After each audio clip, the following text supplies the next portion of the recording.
की एकादशी तिथि की ढेर सारी शुभकामनाएं। स्वागत है। नमस्कार भक्तों, आज इस वीडियो में हम बात करेंगे आने वाली अपरा एकादशी इस महीने में किस तारीख को पड़ रही है। 23 या 24 मई जो एकादशी है, अपरा एकादशी का व्रत कब रखा जाएगा, व्रत का पारण कब किया जाएगा, पूजा विधि क्या है, पूजा का शुभ मुहूर्त क्या है, संपूर्ण जानकारी हम आपको एक छोटी सी वीडियो के माध्यम से देने जा रहे हैं। दोस्तों, यह जो एकादशी है ना, अपरा एकादशी, यह सौभाग्य देने वाले एकादशी है। सौभाग्य कैसा? ऐसा सौभाग्य कि यदि कोई अभागी नहीं, स्त्री अपरा एकादशी का एक व्रत मंत्र कर ले, उसका सौभाग्य जाग जाता है। जिस व्यक्ति के यहाँ संतान प्राप्ति नहीं हो रही, यह जिसके पास हाथों की लकीरों में दुर्भाग्य हो या कहीं की बधुआ हो, तो वह दोष हमेशा के लिए मिट जाता है। एकादशी के प्रभाव से सौभाग्य जागृत होता है। अपरा एकादशी सौभाग्य को जगाने वाली है, आपके जीवन की सभी दुखों का अंत करने वाली है। एकादशी आपके जीवन में आर्थिक परेशानी चल रही है तो अपरा एकादशी इसका एक उत्तम उपाय हो सकता है। आपके जीवन में क्लेश चल रहा है और मोक्ष की कामना करते हैं तो इससे बड़ा कोई उपाय हो नहीं सकता। आज के इस वीडियो में हम बात करेंगे कि इस एकादशी का व्रत करना किस तरह से है, इसमें किस चीज के दान का भी पूजा का विधान है, इस व्रत के नियम क्या है, इस एकादशी में कुछ चीजों को त्यागना होता है, और अपरा एकादशी में कुछ ऐसी चीज हैं जिनका आपको सेवन नहीं करना होता है या प्रयोग नहीं करना होता है। वह कौन सी वस्तु में है, कौन सी चीज हैं जिनको आप इस एकादशी में एक दिन पहले ही त्याग देंगे, इसके नियम क्या रहेंगे, किस विधि से इस व्रत को करना चाहिए, इस पूजन से इसको करना चाहिए, दान क्या रहेंगे, कारण कब होगा, कैसे होगा, क्या समय रहेगा, एकादशी व्रत किस दिन यह करना है, शुभ मुहूर्त क्या रहेगा, पूजा का समय क्या रहेगा। इस प्रकार से इस संपूर्ण जानकारी इस आने वाली अपरा एकादशी के बारे में आपको प्रदान की जाएगी। हम यहाँ पर पंचांग और पुराणों के आधार पर जानकारी प्रस्तुत करते हैं। कौन सा व्रत, कौन सा त्योहार कैसे मनाना है, क्या आप पूजा विधि है जो पुराणों में लिखी होती है वह हम आपको बताते हैं। व्रत कब करना है, समय क्या रहेगा, शुभ मुहूर्त क्या रहेगा, जो पंचांग हमें बताते हैं वह हम आपको बताते हैं। तो इसी प्रकार की लाभदायक जानकारी प्राप्त करते रहना चाहते हैं तो नया योग टीवी चैनल को अवश्य ही सब्सक्राइब कर लीजिएगा। जानकारी आरंभ करें उससे पहले आपसे निवेदन है कि वीडियो यदि थोड़ा भी उपयोगी लगे तो कृपया एक बार लाइक अवश्य कर दीजिएगा। एक लाइक हमारे लिए बहुत महत्वपूर्ण होता है। अपनी मनोकामना पूर्ति के लिए, अपने व्रत की सफलता के लिए कमेंट बॉक्स में अवश्य लिखिएगा ओम नारायण नमः। इस मंत्र की बहुत अधिक महिमा है। इस ज्येष्ठ माह में यह मूल मंत्र है। वैसा का जितना अधिक हो सके इस मंत्र को लिखिए, जहां अवसर मिले वहां लिखिए। जो पूजा कर रहे हैं उसमें इसका प्रयोग कीजिए। तुलसी को जल दे रहे हैं, बोलिए ओम नारायण। पीपल को जल दे रहे हैं, बोलिए ओम नारायण। नम पूजन कर रहे हैं, स्नान कर रहे हैं, एक ही मंत्र का जाप कीजिए, ओम नारायण नारायण। कमेंट कर रहे हैं, लिखिए ओम नारायण। जितना अधिक लिखेंगे, जितना अधिक बोलेंगे, इस पूरे वैशाख माह में उसका कई हजार गुना पुण्य आपको प्राप्त होगा। यह पुराने की बात है, पद्म पुराण में वर्णित है। हमने आपको विस्तृत जानकारी दी थी विस्तृत वीडियो में कि क्या महिमा है। वैसा लिए जानकारी आरंभ करते हैं, बात करते हैं आने वाले एकादशी के बारे में। प्रथम अर्थात कृष्ण पक्ष की एकादशी होगी और इसका नाम होगा अपरा एकादशी। वह एकादशी है जो आपके जीवन का दुर्भाग्य मिटा सकती है।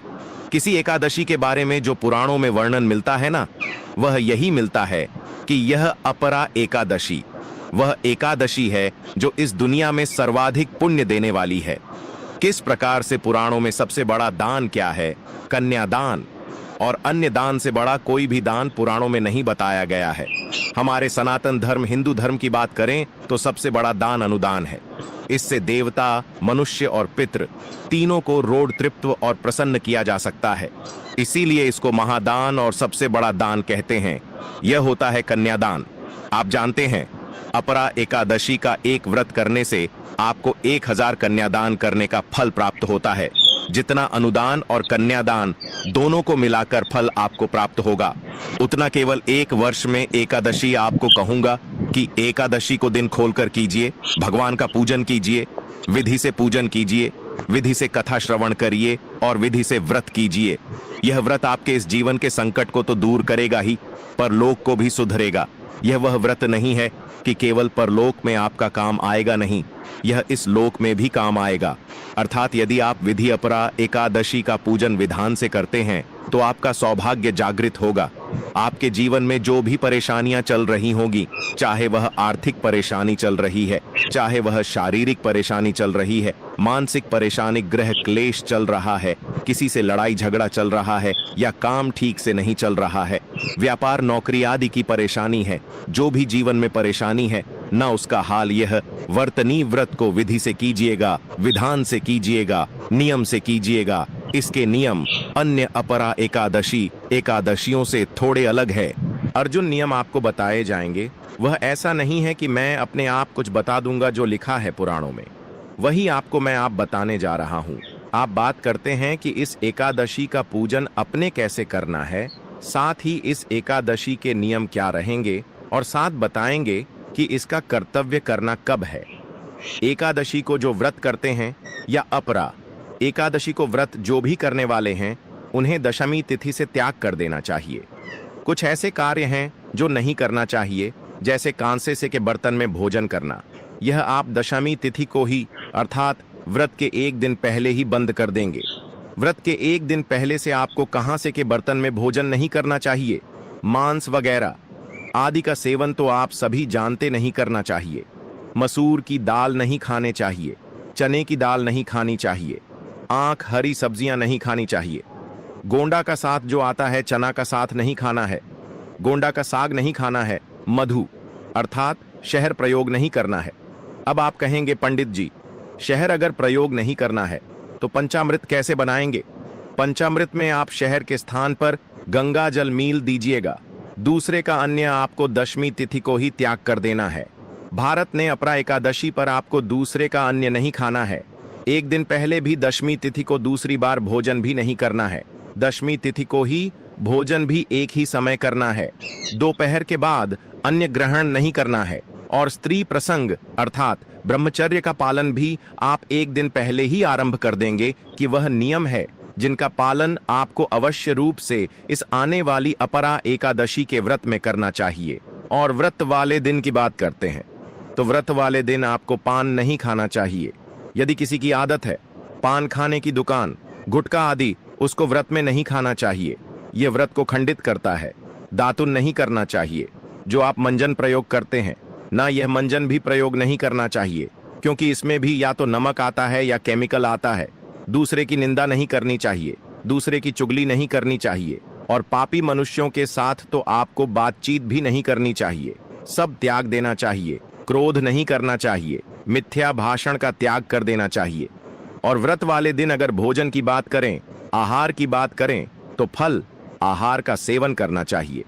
तेल और अन्य तथा नमक, यह तीनों ही चीज इस दिन वर्जित बताई गई हैं। इनका सेवन भी आपको नहीं करना चाहिए। यह वह वस्तुएं हैं जिनका आपको परित्याग करना है, अर्थात में का प्रयोग और बंद कर देना है दशमी तिथि से। और जो एकादशी वाली चीज हैं कि एकादशी को क्या नहीं खाना है, वह हमने आपको बताइए कि इसका व्रत पूजन कैसे करेंगे। तो अपरा एकादशी के व्रत वाले दिन वृद्धि को सूर्य उदय से पहले अवश्य उठ जाना चाहिए। वहां चल रहा है, वैसे तो संभव हो स्नान कीजिए, क्योंकि वैशाख स्नान की महिमा बड़ी अद्भुत है दोस्तों। ज्येष्ठ स्नान की महिमा इतनी अधिक है कि इसका जो पुण्य है ना, वह कार्तिक स्नान से भी 1000 गुना अधिक है और उसको ज्यादातर लोग जानते नहीं हैं। और इसका कारण भी भगवान श्री हरि विष्णु का एक श्राप है कि यह कहे कि भगवान श्री हरि विष्णु का एक वचन है जो उन्होंने यमराज को दिया था कि महिमा इसका पुण्य सभी मासूम में सर्वोत्तम है। यदि आप कार्तिक स्नान को या कार्तिक मास को सबसे उत्तम समझते हैं तो यह आपकी भूल होगी। एक बार उसे वीडियो को सुनिएगा जिसमें हमने पद्म पुराण से पूरा विवरण निकाल कर ले आपके लिए कि किस प्रकार से भगवान विष्णु स्वयं इस मानस के बारे में वर्णन कर रहे हैं और क्यों इस मास की जो महिमा अर्थात इसकी जो जानकारी है यह हम लोगों के बीच में वह कम होती जा रही है। इसका कारण क्या है? कलयुग में इस मास के बारे में अधिकतम लोग जानते नहीं हैं, इसकी महिमा, इसके महत्व को नहीं जान पा रहे हैं। इसका कारण क्या है, यह उसे वीडियो से झांत होगा। परंतु यदि आपने इस वीडियो के माध्यम से इसकी महिमा को समझ लिया तो आप छोड़ ही नहीं पाएंगे। इस ज्येष्ठ मास में स्नान दान होने के कार्य करना कितना अधिक पुण्य है साहब। वर्णन आता है कि यमराज स्वयं भयभीत हो गए। वैशाख मास के पुण्य को जब पृथ्वी वालों ने प्राप्त करना शुरू किया था, उनका पूरा नरक रोग खाली हो गया, यमलोक खाली हो गया, यमदूतों को कोई मिलता नहीं था, क्योंकि सब ज्येष्ठ स्नान करके अपने पाप धो लेते थे। तब वह रोते हुए पहुंचे विष्णु भगवान के पास कि प्रभु, आपने यह क्या मानस बनाया है? यह तो 7 पीढ़ी के जो पुराने जीव मेरे यहाँ नरक में पड़े थे, उनके साथ में पीढ़ी में आकर स्नान कर लिया। आपका पैसा आपका, और वह वहां से तृप्त हो गए। मेरा तो काम ही बंद हो गया। बड़ा ही रोचक प्रसंग है, इसको अवश्य सुनिएगा। तो एकादशी वाले दिन आपको सूर्योदय उठाना है। उठने के बाद स्नान आदि करके अपनी पूजा स्थल के साथ सफाई कीजिए और पूजा स्थल पर सामग्री एकत्र करके आसन लगाकर बैठ जाइए।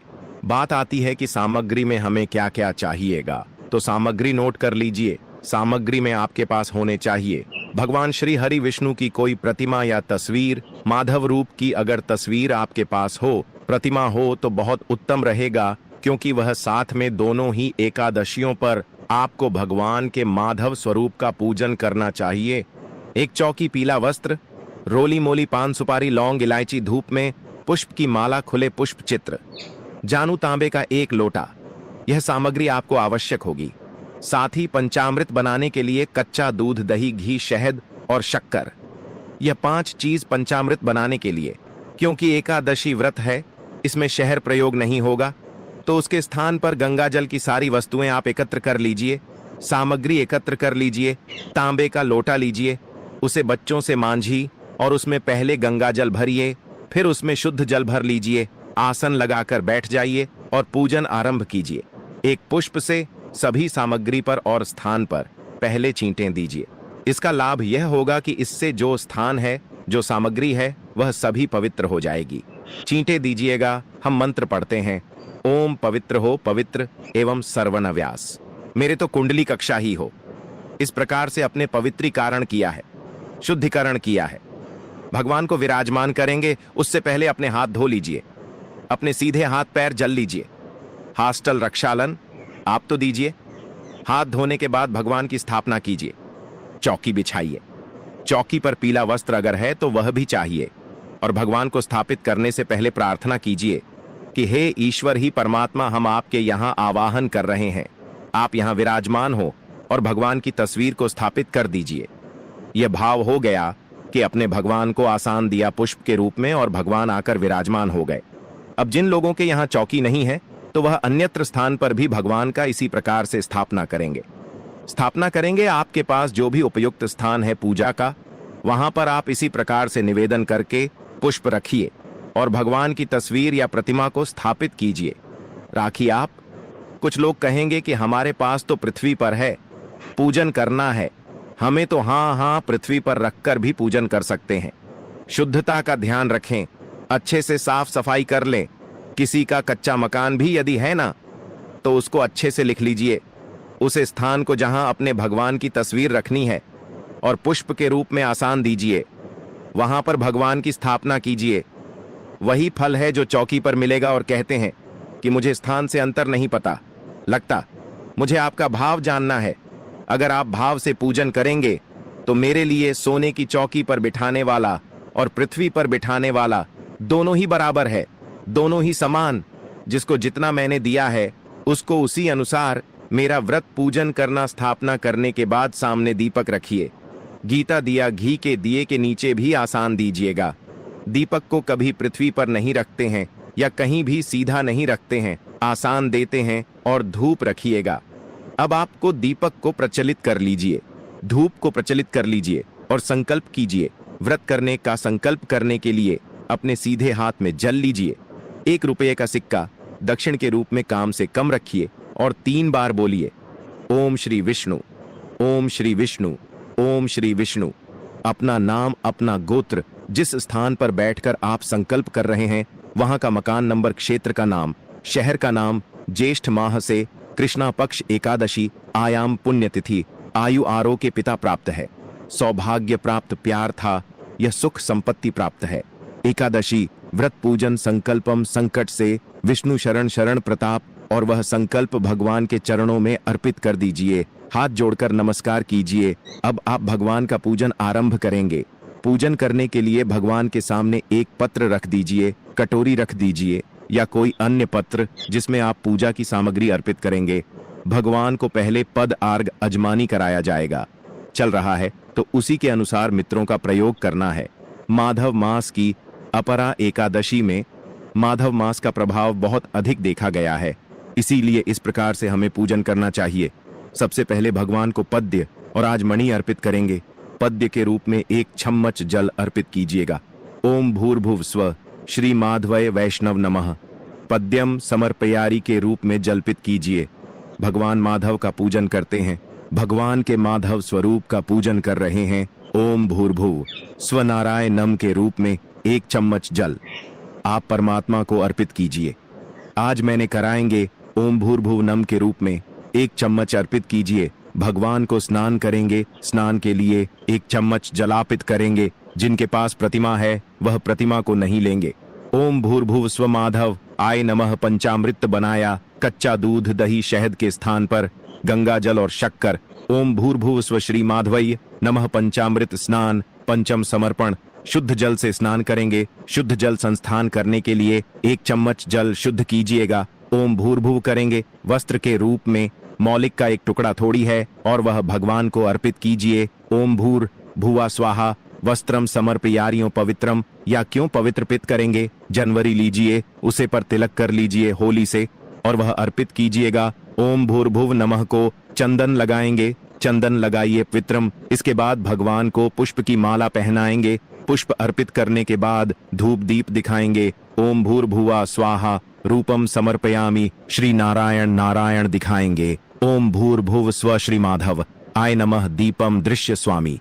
यूट्यूब दिखाने के बाद नावेद के रूप में क्या आप फल चढ़ा सकते हैं। मिठाई है तो मिठाई अर्पित कीजिएगा, अन्यथा आपको ड्राई फ्रूट्स और मिश्री है तो मिश्री चढ़ा सकते हैं। जो भी आपके पास उपलब्ध सामग्री है। नारायण नमः और भजन। आते चल अजमानी समर्पयारी 1 चम्मच जल लीजिए, अजमानी के रूप में अर्पित कीजिए। जल जमानी करने के बाद अब भगवान को तंबू अर्पित करेंगे। तांबूल पान का पत्ता लीजिए, उसमें 2 लौंग, 2 इलायची, 1 सुपारी रखिए और वह अर्पित कीजिएगा। ओम भूर्भुव स्वर्णारायण नमः। अर्पित करने के बाद दक्षिण अर्पित कीजिए। भगवान को प्रेम से ओम भूर्भुव स्वर्णारायण नमः शिवाय ओम समर्पयारी शुभ दक्षिण अर्पित कीजिए। दक्षिणा अर्पित करने के बाद हाथ जोड़कर भगवान को नमस्कार कीजिए। भगवान से प्रार्थना कीजिए कि यह परमेश्वर, आज के दिन हमने आपका यह एकादशी का पूजन किया है, हम व्रत कर रहे हैं, इस पूजन को आप स्वीकार करें और इस व्रत को हम अच्छे से कर पाए, इतनी हमें शक्ति प्रदान करें। उसके बाद अब आपने कहा सुनी है एकादशी का महत्व सुनना है।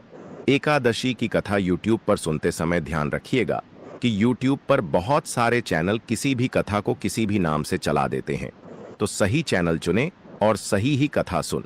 आपका चैनल जिस पर आप यह वीडियो देख रहे हैं एक वेद पुराण पंचांग पर का चैनल है और यहाँ पर हम सही कथाएं हैं सुनते हैं जो उसे मृत के लिए बने होते हैं। तो सही कथा सुनने के लिए चैनल को भी सब्सक्राइब कीजिए। अगर नए हैं तो और बेल आइकन के निशान को अवश्य दबाइएगा, तभी आपको सारी वीडियो प्राप्त होंगे। सब्सक्राइब करने के बाद एक बेल का निशान बना हुआ आएगा, उसको दबा दीजिएगा, वीडियो आपसे छुट्टी जाएंगे। साथ में विष्णु सहस्त्र नाम आपको सुनना चाहिए, कथा विष्णु सहस्त्र नाम और नारायण कवच, और यह तीनों ही चीज हम प्रत्येक एकादशी पर अपलोड करते हैं, इसका लाभ लीजिएगा। फिर भगवान की आरती कीजिएगा और नियमों के अनुसार दिन को व्यतीत कीजिएगा। नियम हमने आपको बताए हैं कि दिन में आपको व्रत वाले दिन सोना नहीं चाहिए। पारण वाले दिन आपको सूर्योदय से पहले उठ जाना चाहिए। उठने के बाद स्नान आदि करके स्वच्छ वस्त्र धारण करके पारण की पूजा करेंगे। पारण की पूजा करने के बाद आप पुष्पांजलि करेंगे, जो कि क्षमा प्रार्थना होती है। किसी भी व्रत पूजन के लिए सफलता के लिए बहुत आवश्यक होती है। वह पुष्पांजलि और क्षमा प्रार्थना करेंगे, भगवान को पारण का भोग लगाएंगे, ब्राह्मण को दान आदि देंगे और उसके बाद व्रत का पालन करेंगे। वीडियो में बताते भी हैं तो उसको आप अवश्य देखिएगा। यहां आपको बता दें कि अब आपको व्रत करना कब है और पारण करना कब है। अपरा एकादशी तिथि जो है ना, यह आरंभ हो रही है 2025 में। अपरा एकादशी का व्रत 23 मई गुरुवार को रखा जाएगा। यह व्रत ज्येष्ठ मास के कृष्ण पक्ष की एकादशी तिथि को मनाया जाता है और इसे पापों से मुक्ति, मोक्ष की प्राप्ति और जीवन में सुख समृद्धि के लिए अत्यंत शुभ माना जाता है। व्रत तिथि और पारण समय: व्रत तिथि 23 मई 2025 गुरुवार, पारण व्रत खोलने का समय 24 मई 2025 शुक्रवार को प्रातः काल 6:30 बजे से 8:30 बजे तक है। समय में भगवान विष्णु की विधिपूर्वक पूजा, व्रत कथा का श्रवण और भजन कीर्तन करना अत्यंत फलदायी होता है। पूजा विधि वक्त: प्रातः काल स्नान कर स्वच्छ वस्त्र धारण करें। 2. भगवान विष्णु की प्रतिमा या चित्र के समक्ष दीपक जलाए। 3. तुलसी पत्र, पीले फूल, धूप दीप और नैवेद्य अर्पित करें। 4. व्रत कथा का पाठ या श्रवण करें। दिन भर उपवास रखें और भगवान का स्मरण करें। छठे अगले दिन पारण के समय व्रत खोलें। इस व्रत के पालन से व्यक्ति को पापों से मुक्ति, सुख समृद्धि और मोक्ष की प्राप्ति होती है। दोस्तों, अगर आपको यह जानकारी एकादशी के बारे में जानकारी थोड़ी भी अच्छी लगी हो तो कृपया लाइक अवश्य कीजिएगा, क्योंकि आपका 1 लाख हमारे लिए बहुत ही महत्वपूर्ण होता है और हमारा वीडियो बनाने का जो मनोबल होता है ना, वह बहुत अधिक बढ़ता है।